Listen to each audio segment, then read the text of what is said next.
Right, so you just left the international fan event. What did you make of it? Pretty good night.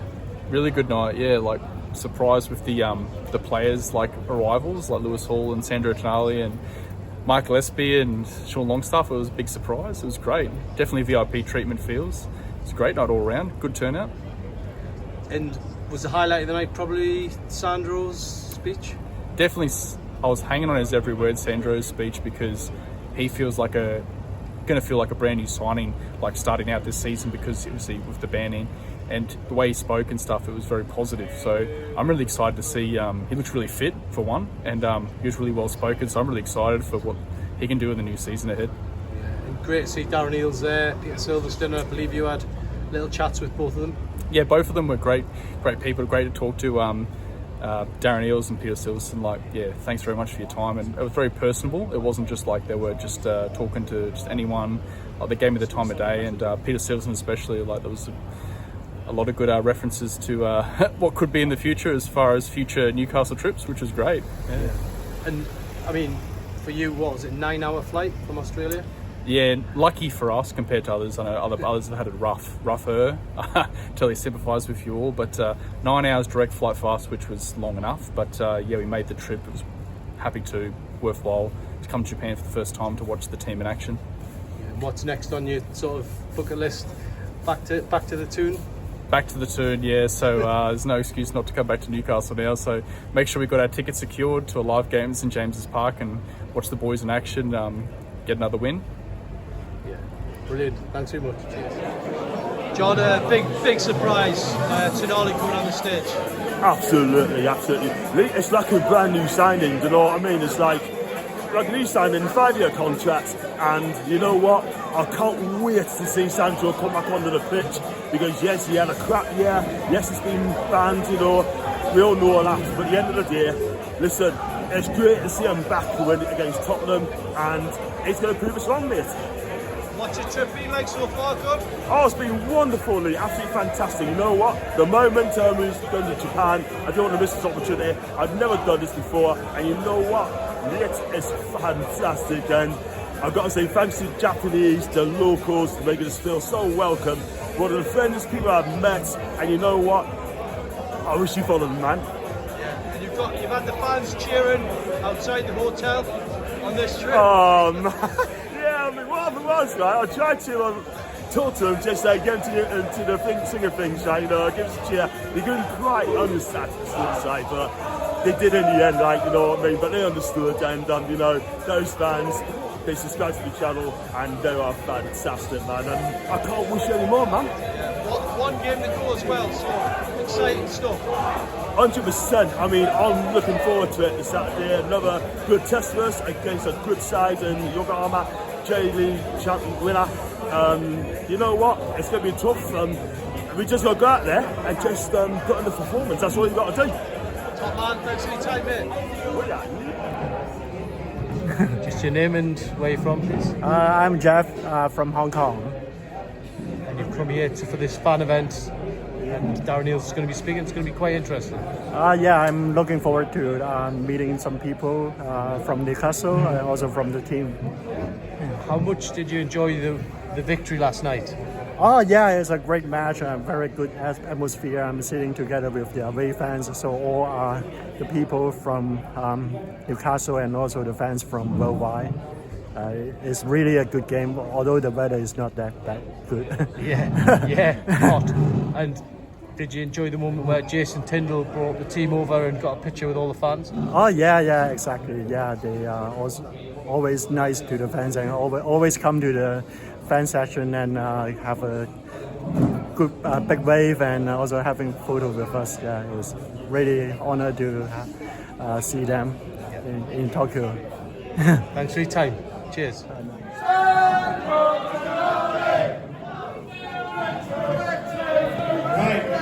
Wait there 1 second, all.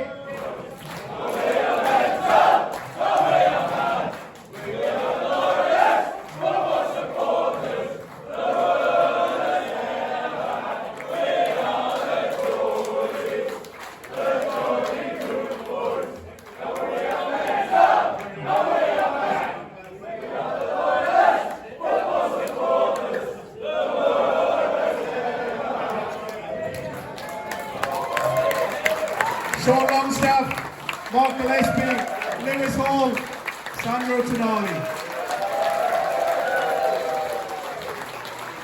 I think that leads us perfectly into the crowd karaoke, so we'll make sure the lads can get back to the hotel quickly. Don't want to be getting in trouble if they're back late. So we'll get them back. Hi, this is Lee Ryder speaking from Tokyo, reporting for Chronicle Live and Everything's Black and White podcast. We've just been in an international fan event right in the centre of Tokyo at a wedding venue, believe it or not, with a big function room which was full of Newcastle United fans from all over the world. The International Fan Forum, which we've been to before, there was one of them in Riyadh, if you remember, not so long ago, a couple of years ago, and yeah, similar cast of characters there. Darren Eales, the CEO, was in there, Peter Silverstone, the commercial chief, was in there, and also 3 of the players, including Sandro Tonali, Sean Longstaff and Lewis Hall. So it was good to hear from all of them, and there was also a massive fan karaoke event which was fantastic to see.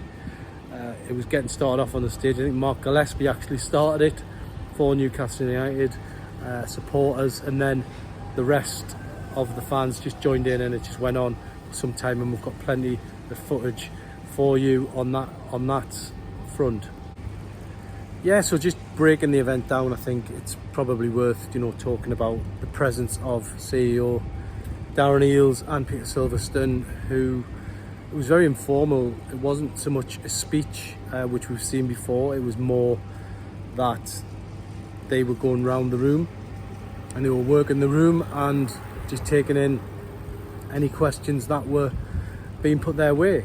And I think the main thing is, from their point of view, this trip has been a success. I did catch a couple of minutes with both of them, and they were saying how much the squad have enjoyed this, how much they've enjoyed seeing the fan base over here.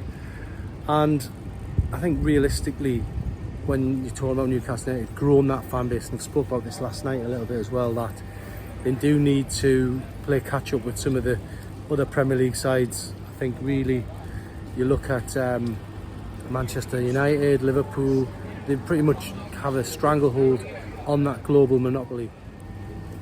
Yeah, I shared a little bit of a joke with Darren Eales, because I visited the Adidas store the other day, and the Newcastle shirt was right at the front of all the big clubs. There was obviously Man United and Arsenal also sponsored by Adidas, and Newcastle, the dummy, had been moved right to the front, and I told him about that, and he basically joked that him and Peter Silverstone had gone in there themselves to do it. That's why it was there like that. But that's, the aim is for Newcastle to overtake some of these big guns, and they want to do it, and they want to do it at a rapid pace, but it's going to take time, and I think growing the fan base is just part of it. In 10 years time, hopefully it all pays dividends. But Newcastle have been everywhere now. They've been to Saudi Arabia, they've been to America, been to Australia, now they're here in Japan, and they're just trying to continually grow the fan base, and events like this are just so helpful for that cause. And it was more like a fan workshop, because every table had pens and papers on it, and basically the fans were putting down what they liked, what they didn't like, the difficulties of things that we probably take for granted back home, the difficulties for overseas fans, like they can't get the commentary on away games and stuff like that. Other little things about trying to get tickets for when they do make that annual visit to Newcastle to try and get a ticket. It's just so difficult for them, and they find it very hard. So there's lots of little issues that probably we don't think about because we take it for granted back home. So it was good to see that part of the event. I think they both got a fantastic reception, and they were both joining in the singing. I just thought it was a really nice touch. There was a big group picture at the end taken by a Newcastle United photographer, and yeah, people are just leaving here now, and they're leaving tired but happy, because it has been a long afternoon, or a long night if you want to put it like that, because it went on for a good 4 or 5 hours. So it was a really good commitment from the club to do that.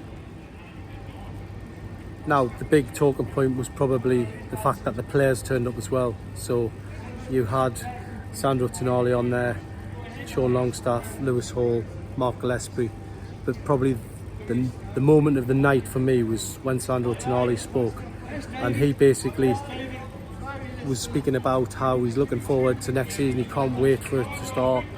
He says now he officially starts as a Newcastle player, and ultimately his career starts now. He said it was a very difficult time for him last year, but the big key point was he was speaking in perfect English. It was really great to hear, because we know that was one of the issues that he had, you know, last season because of that 10-month ban. You know, an awful thing to happen to a young player, but he looked happy. He had full kit on. Looked like he was enjoying his time here, and I think ultimately for him now, he has to kick on. We know he's going to be back for that Tottenham Hotspur game, the third game of the season. He can't play a full part in pre-season, but look, the reality is that Tonali is almost back, and it's exciting. It's gets overused in football, but he's going to be like a new signing for Newcastle, because he's probably going to have a point to prove. He's going to be motivated. He loves it here. All the talk of AC Milan has been dismissed as nonsense. He wants to show Newcastle fans what they can do. He wants to be committed, and I think that's a great thing to hear for the Newcastle United fans. I think he'll now have another month or so to get ready, but you know, he's been looking sharp in training. I was lucky enough to witness the training the other day, and he looked fantastic, and he'll feel that he can be that one of the starters in that midfield. Other things that was said in there, Lewis Hall was looking forward to the season, delighted that it started, and whether it was tongue-in-cheek, whether he was talking confident, I don't know. He's a confident lad. We said hopefully we can win a trophy or two next season, which I thought was a really good statement. Confidence, we'll be happy with that. We're happy with one trophy, we'll take that, thank you very much. But ultimately, Lewis Hall speaking well, Sean Longstaff talking about his time at the club, how much he's enjoying it here, and Mark Gillespie basically talking about how he's living the dream. So really good sort of catch up with the players. And now for Newcastle, it's about moving on to the weekend. There's another game here, there's another fan zone going to be taking place, but ultimately the Newcastle fans in there tonight were very happy. They're just sort of leaving the venue now, some of them going for meals, so yeah, it's been a fantastic night here in Tokyo. Just I'll double check the time, it's just coming up to 10:30 p.m. here, and people are just winding the night down now before heading back to the hotels. But I think really the big takeaways from this tonight are the Tonali statement on stage, the fact Darren Eales was in good mood. Hopefully there's something around the corner. We're being told that positive things are happening behind the scenes, and hopefully Newcastle will be soon announcing a new signing, so it's close, or getting closer at least, and they're just trying to get things squared off. And I think that's probably why we didn't hear too much on the record on the main stage, because there's only one question that's going to be asked: when are we signing a player?